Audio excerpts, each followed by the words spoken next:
그런데 이제 조금 아쉬운 건 법안을 뒤에 자세히 읽어드리겠지만 양도분부터 시행이 될 가능성이 굉장히 높아졌습니다. 안녕하세요, 김동원 세무사입니다. 윤석열 후보가 대통령으로 당선이 됨으로써 이제 많은 다주택자분들이 기다리고 있었던 양도세 중과 배제라든지 아니면 종부세 완화라든지 이런 부분에 대한 시행 가능성이 굉장히 높아졌다라고 할 수 있는데요. 그래서 오늘은 실제로 이제 의안 발의가 되어 있는 양도세 한시적 중과 배제에 대한 내용에 대해서 자세하게 말씀을 드리고, 그 다음에 이제 뭐 종부세 완화라든지 이러한 부분에 대한 개정안이 이제 또 새로 발의가 되면 또 업데이트를 발빠르게 해드리도록 하겠습니다. 아시다시피 지금 이제 주택시장이 매물 잠김 현상이 굉장히 심화되다 보니까 뭐 사기도 어렵고 뭐 팔기도 어려운 그런 상황이지 않습니까? 그래서 이제 많은 분들이 양도세 중과세가 언제 풀릴 거냐 이런 부분에 대해서 궁금증이 굉장히 많았었고요.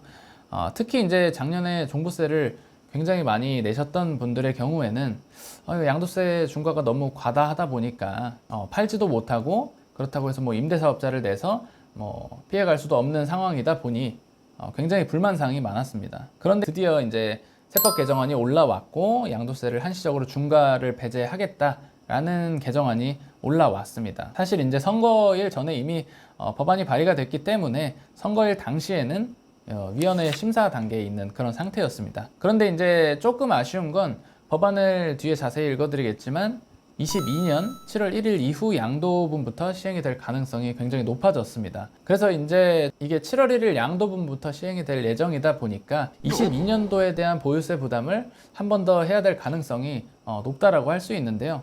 우선은 기사를 자세히 같이 보도록 하겠습니다. 이제 국민의힘 이종배 의원이 다음과 같은 내용으로 이제 소득세법 개정안을 국회에 제출을 했고요. 현행법은 다주택자 투기 수요를 방지하고자 우리가 이제 조정 대상 지역 내에서 주택을 양도하게 되면 기본세율에 플러스 20%포인트, 그리고 3주택자의 경우에는 플러스 30%포인트를 더한 세율을 적용하도록 규정하고 있는데요. 근데 이런 중과제도는 결국에는 양도에 대한 과도한 부담으로 작용해서 주택거래량 감소의 원인으로 지적이 되고 있다라는 거고요. 그래서 이렇게 양도세 부담을 다시 완화해서 주택 매매 거래를 다시 활성화하자 하는 취지로 이제 해당 법안을 발의했다라고 하고 있습니다. 그래서 이제 조정 대상 지역 내의 다주택자에 대한 양도세 중과세를 2년간 한시적으로 적용하지 아니함으로써 이제 주택 거래를 다시 활성화하고 부동산 가격을 안정시키자라는 취지로 볼 수 있고요. 그래서 윤석열 후보의 공약대로 최대 2년간 중과세를 배제할 가능성이 상당히 높아졌다, 이렇게 보시면 될 것 같습니다. 그래서 실제로 국회 의안 발의 시스템에 들어가 보시면 이렇게 세법 개정안이 위원회 심사 단계에 있는 상태를 보실 수가 있고요.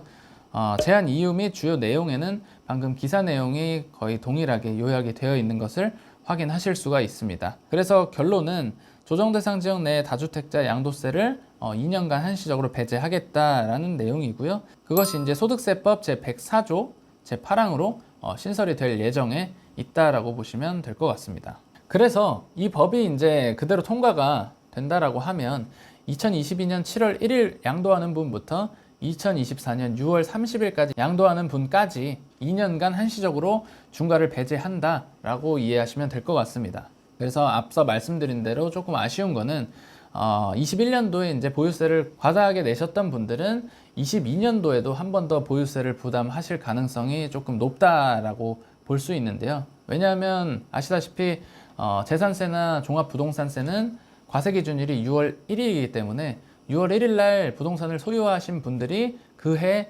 재산세와 종부세는 납부를 하시게 되어 있습니다. 그리고 이제 한시적 배제가 또 시행이 되면 매물이 이제 조금 순간적으로 시장에 많이 나오면서 가격 조정도 일시적으로나마 조금 되지 않을까 하는 생각도 하고 있습니다.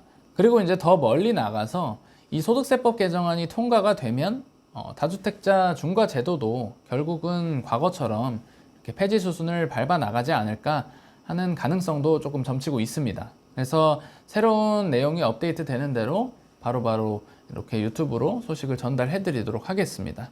이번 영상은 여기까지고요. 도움이 되셨으면 구독과 좋아요 부탁드리겠습니다. 감사합니다.